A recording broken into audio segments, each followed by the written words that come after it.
So I invite the prosecutor, Benedict Coyne, for his opening remarks. May it please the Tribunal. My name is Coyne, initial B, and I appear on behalf of the applicant today, the Great Barrier Reef. It is an honour to appear before the Tribunal and present this case on behalf of my critically ill client and in the interests of present and future generations of Australians and the world at large. The existence of my client is under threat due to human activities. It was and is an entirely foreseeable and preventable threat, an unmitigated disaster and planetary eco-tragedy, unprecedented in scope and a universal injustice to future generations. My client has brought urgent application to this tribunal to exercise its broad discretionary powers, to bear witness and to advocate against the first and second respondents, the State of Queensland and the Commonwealth of Australia. In the current context of irreversible and catastrophic climate change on an unprecedented scope, this case is a moment of great magnitude for Australia and for the world. The Tribunal's deliberations and ultimate findings will provide persuasive impact for the next sitting of the International Tribunal of the Rights of Nature and Mother Earth, which will hear the Great Barrier Reef case and 8 other cases in Lima, Peru in December 2014. In parallel with the United Nations Framework Convention on Climate Change, 20th Conference of the Parties. Now, in terms of some facts about my client is planet Earth's largest coral reef system, an expansive, globally unique and crucial ecosystem. My client is the world's biggest single structure made by living organisms and can even be seen from outer space. A treasured home to millions of marine life forms, it runs for some 2,300 kilometres from the Torres Strait Islands at the northern tip of Australia, south along the coastline of the state of Queensland, to Bundaberg. My client comprises of some 3,000 individual reef systems and coral cays and almost 900 beautiful tropical islands extending over 14 degrees of latitude, from shallow estuarine areas to deep oceanic waters. As one of the most complex natural ecosystems on planet Earth, my client's intricate eco-architecture supports a wide diversity of life, weaving a rich tapestry of interdependent marine species. This includes 1,625 species of fish, 600 types of soft and hard corals, more than 100 species of jellyfish, 133 varieties of sharks and rays, more than 30 species of whales and dolphins, and 3,000 varieties of molluscs. Consequently, my client has been named one of the 7 natural wonders of the world. In 1975, my client was listed by the Commonwealth Government as a national park spanning some 344,000 kilometres. In 1981, my client was listed by the United Nations Educational, Scientific and Cultural Organisation, UNESCO, as a World Heritage Property of Value. Until recently, it was considered a pristine natural ecosystem. Importantly, the Great Barrier Reef also holds great significance for Australians' First Peoples and traditional owners. For over 60,000 years, Aboriginal and Torres Strait Islander peoples have been part of the unique living maritime culture of the Great Barrier Reef region. Currently, in excess of 50 traditional owner groups live along the coasts and islands of the Great Barrier Reef. Their traditional customs and spiritual law continue to be practiced today in the utilisation of their sea country areas and natural resources. Due to their very long association with the region, Aboriginal and Torres Strait Islander peoples have acquired a vast knowledge of the marine environment, marine animals and their habitat and their lifestyles. The Great Barrier Reef is also a major tourist destination, and in the year ending December 2013, approximately 2.09 million visitor days were calculated. This brings approximately $3 billion into the Australian economy each year. However, Tribunal members, my client's holistic value far surpasses this pecuniary estimate. It is a kaleidoscope of creation, an ancient sacred entity on whose ecological health and integrity there cannot be placed a price. Once it is gone, there is no replacement. If this occurs on our watch, we will collectively bear the unshakable burden of a shameful legacy of brutal and an entirely preventable ecocide. That my client's existence is threatened by a human-generated ecocide is an irrefutable fact evidenced by modern marine, climate and social science, which we will prove today via expert witness testimony. My client is under threat from a combination of land-based runoff of marine pollution, existing and proposed expansion of coal port developments adjacent to the reef, the escalating carbon pollution in the atmosphere, including from existing and proposed coal mines in the Galilee Basin, which are causing devastating climate change and contributing to the escalation of industrial developments affecting the reef. The warming of the ocean that is characteristic of climate change increases coral bleaching. Mass coral bleaching events due to elevated temperatures have occurred in 1998, 2002 and 2006, leading to increased disease susceptibility and ultimate death. Devastatingly, there will soon be very little unbleached coral left. Another direct cause of damage to my client is agricultural runoff, caused by overgrazing, excessive fertiliser and pesticide use. These pollute my client through washdown in river systems during annual tropical wet season flood events. Over the years 1985 to 2012, tropical cyclones, coral predation by crown-of-thorns starfish and coral bleaching accounted for 48%, 42% and 10% of the respective estimated losses of coral. In June 2011, for the very first time, UNESCO issued a warning to the Australian government that my client was under threat of significant damage from the escalation of coal port expansions and other industrial developments along the coastline adjacent to the reef.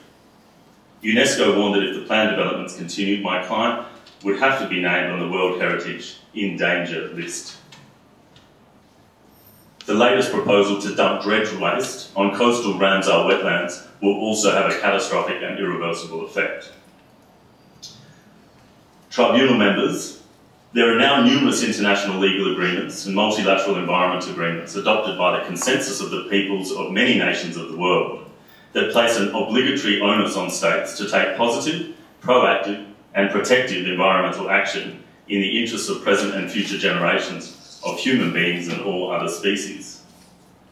Many of these instruments endorse the precautionary principle, which states that if an actionable policy has a suspected risk of causing harm to the public or to the environment, in the absence of scientific consensus that the actionable policy is not harmful, the burden of proof that it is not harmful falls on those taking the action, which are the two respondent governments today.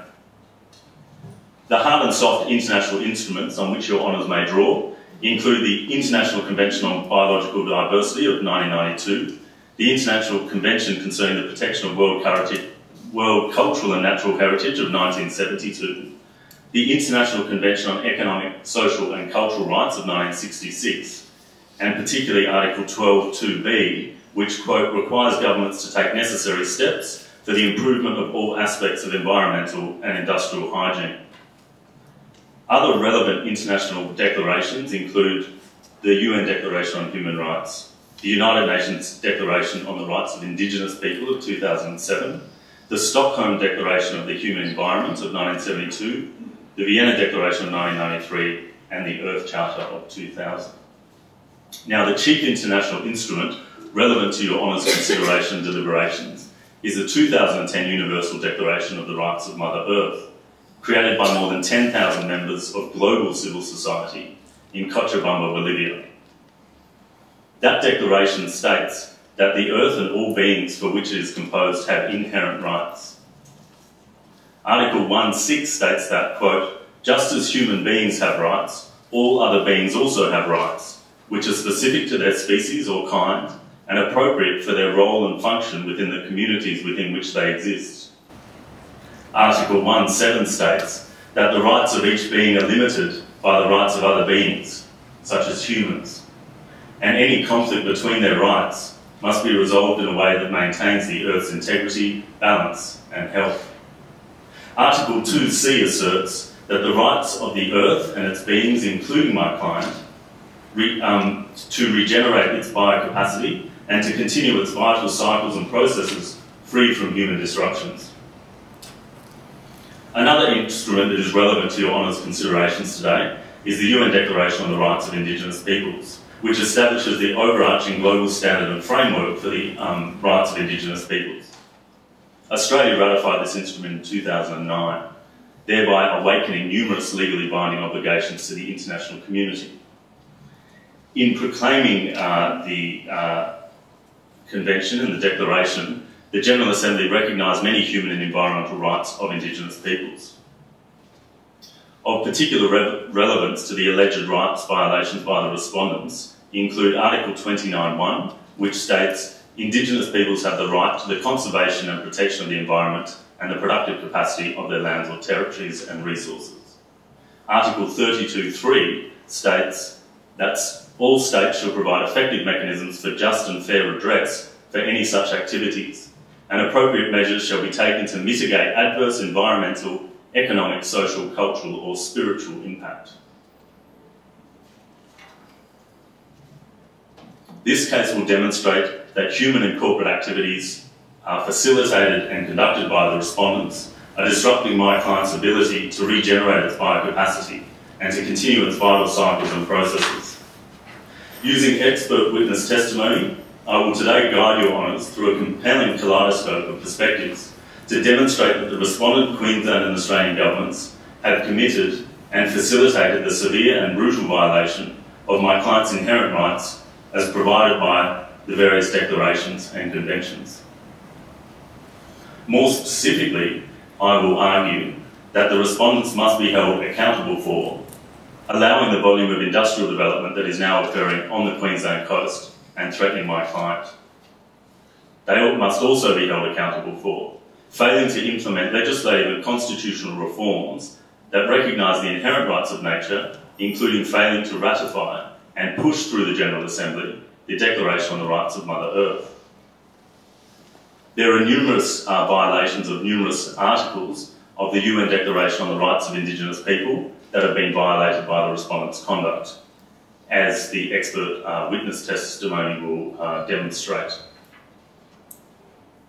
The Tribunal will be encouraged by me, and hopefully persuaded by me, to set limits on human developments along and adjacent to the reef, and ensure that my client can continue its vital cycles and processes and continue its evolutionary journey undisrupted by human activity. Additionally, Tribunal members, today we are putting on trial the very anthropocentric legal system which for too many years has facilitated the rampant destruction of this universally unique ecosystem whilst purporting to protect it. My client's case will also draw the additional and inescapable conclusion that the substratum of this legal system is the cause of all of the ills to my client. In order to remedy this unfortunate fact, what we need urgently is not just to reform, but to reforge the deficient structure of our current ecocidal law. Our legal system must recognise the inherent rights of the natural world, Mother Earth, to exist, thrive and evolve. Tribunal members, I will now call 5 witnesses whose expertise spans the spectrum of legal, scientific and socio-cultural knowledge of the reef. It is a knowledge which spans, understands and appreciates the true more than human and non-dividendable value of the reef. My first witness is Solicitor Joe Bragg. Excuse me, Benedict, before you call your witness, I'm going to ask for the opening remarks from our defence lawyer, Abraham O'Neill. Okay, Your Honours, well, my concluding remarks here in my opening is to impress upon you the absolute urgency of your deliberations and your findings today, and the unprecedented nature of this case which is brought before you for your consideration, and that you sit in a very difficult position of heavy responsibility, and I trust you'll exercise your discretion well.